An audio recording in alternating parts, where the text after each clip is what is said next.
Hey everyone, CJ here from Ocular CMS. Today I'm going to show you how to create a database view or query. Earlier in previous videos I showed you how to create a database table, also how to add content or data to that table. Now I'm going to show you how to get that data from the table onto the website. As an example, here's a products page on a sample site, and you see the 4 products listed here that are in that products table. So the question is, how did I get them here onto the website? And the answer is in the control panel. If you click on the menu, you do need to be in advanced mode, so if it says switch to advanced mode, go ahead and click that. Otherwise, click manage site and then database, and this pulls up all of your tables. We're going to click on the products table, and then we're going to click on views. So the views are what we're discussing today. It'll show you any existing views that might exist. If you want to do anything with a particular view, you click on it, you can edit it, preview it, duplicate it, or delete. For right now, I'm going to start with a fresh slate and click on the create new view and just walk through the different aspects of the view. Alright, so first off we have name this view, so you just give it a name. Next it says display the following fields in this view. On the left you'll see the fields that are in the table, and as we click off particular fields, they end up over here on the right, and these are the fields to be shown. Now what we're doing is we're determining what fields we want to display on the website. For example, the name, thumbnail, price, and add to cart. You can reorder, or let's try this. You can add or subtract. Just wanted to make sure I showed you that you can remove one. Now let's get to the reorder. You can reorder things just by dragging and dropping. Very easy to do. The next thing that I want to show you is how to filter the results. This is a very important aspect of views. Basically, if we just leave this blank, it is going to show all the records in your table. But if we want to drill down to a particular subset of records, this is where we can do it. And the way that we do that is by basically completing a sentence. It starts off by saying display results where, and this drop down has the fields of the table. And so we're going to complete the sentence. Display results where price, and it's going to continue building the sentence, is less than, equals, greater than, and let's just say $10. The really neat thing is that this builds a sentence based on the field type. So for example, if I had the name, display results where name is not, contains. So it's intelligent enough to know the field type, and so that it can build out the proper sentence for that. But let's get back to the price. We're going to say where the price is less than $10. And at the bottom there's a preview link, and I'm going to click that so that we can see what things look like to this point. And as you can see, there are now 3 records, all of which are under $10, and that's exactly what I wanted it to be. The next section, limit results to the top X amount of records. If we leave this blank, it's just going to show all of the records. However, if we enter a number in here, it's going to limit the results to that number of records. Why would you do this? Well, there's a very easy use case. Maybe the products page has all of your products. Let's say there's 40 products on there, but on the home page you don't want 40 products. You just want a little section on the side, maybe that showcases a couple of products as a teaser. Well, this is a perfect use of that. Next, we have how we are going to order the results. And so if we leave it at default order, what that means is that's the order in which you added that record to the table.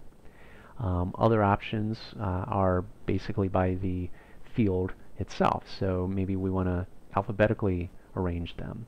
So name, load high, high to low, by price, you get the idea. Uh, all of these are essentially determining what data you want to display.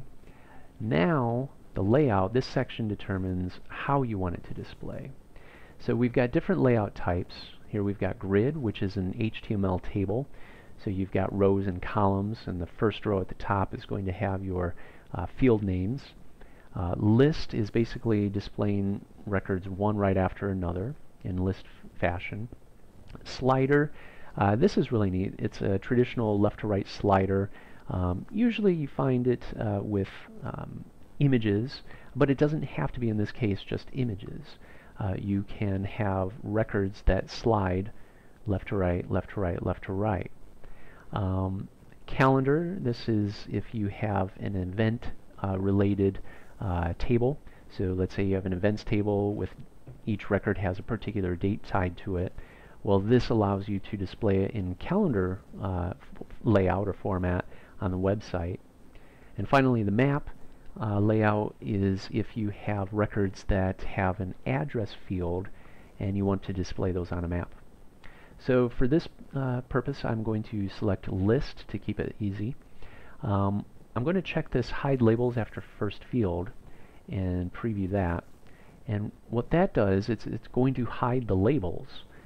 So it no longer says name, Big Bird, price, $5, and so on. It hid those labels. That's a very nice feature to have to clean it up a little bit. First field style.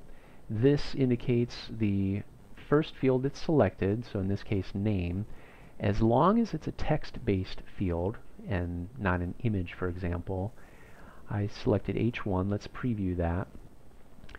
What it does is it applies a style to that first field. So this is a very nice way of arranging and stylizing and formatting without getting your hands dirty with any code or CSS or anything like that. Next is columns. This refers to the number of columns that you will want these products to display in. I selected 4, and there we go, 1, 2, 3, and of course if we hadn't filtered out our data, there would be the 4th one right there. That is a very nice feature so that again you don't have to get your hands dirty with CSS on your website. Split results into pages of blank per page. This is your pagination. Basically you're splitting it into pages of X products per page. So if I wanted to have 10 per page and there were 40 total, then it would have 4 pages of 10 each. If you leave this blank, it's going to just put all of the results on that one page. This is a nice feature to have, publish RSS and XML feed. If I select this, if I go to the website, I'm going to show you here on the site, it's basically an RSS subscribe button. And so that people can subscribe to your feed, whether it's products or events, you name it. So a very nice feature to have there. Next is something that's not related to this particular table.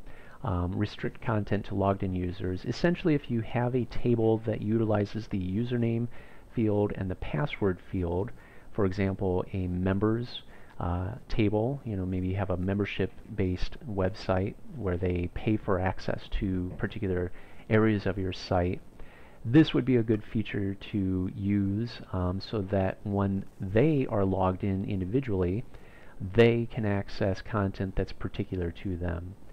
Bit confusing if I don't go into it in detail, so that's why I'm going to leave that for a separate video.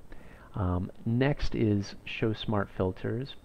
These are basically toggles that appear above the records that display on the site that allow the user to click to toggle and filter dynamically the records. For example, if I had a toggle or a field that was trying to think of something that relates to products, maybe small, medium, and large as an example. So if we had shirts and I wanted to toggle between small, medium, and large, I could do that, and all of them would display only the small or only the medium, and so on. I'm going to uncheck that.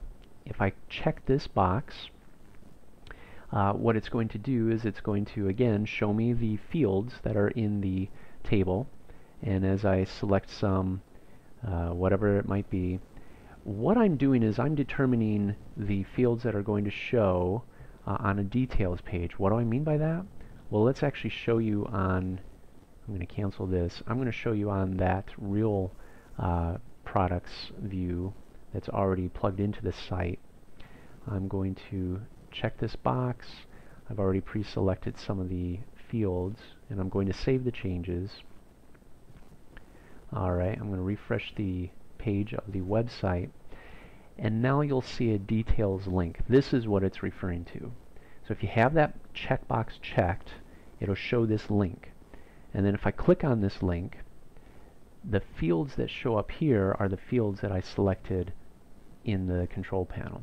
So you see the name, product ID, of course the image, the description, price, and add to cart. So that is what those fields represent and what that checkbox means. Add a link for a details page.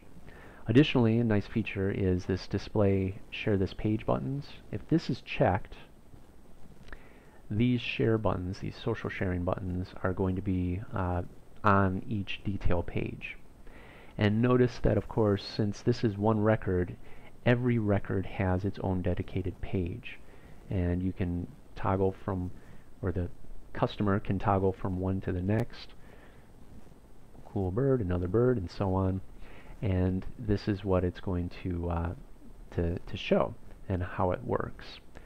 One last thing that I wanted to show you, let me cancel this, and let's go into edit mode.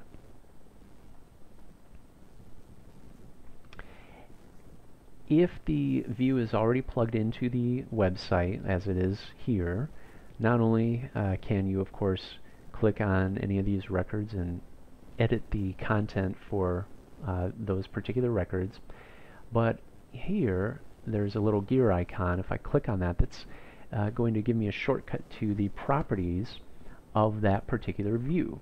And so this is exactly what I just showed you. It's just a shortcut from within edit mode. Keep in mind that this is only after it's been created. This shows up only after it's been created and only after, of course, it's been plugged into this site. And of course, I have a separate video showing how to plug that view into this site. So that about does it. Basically, I've shown you previously how to create a table, add fields to that table, and then populate it with records, data. These two videos that I've put together show how to create a view, and be sure to check out another video showing how to insert that view into the website. That's the final piece of the puzzle. Alright, hope you enjoyed.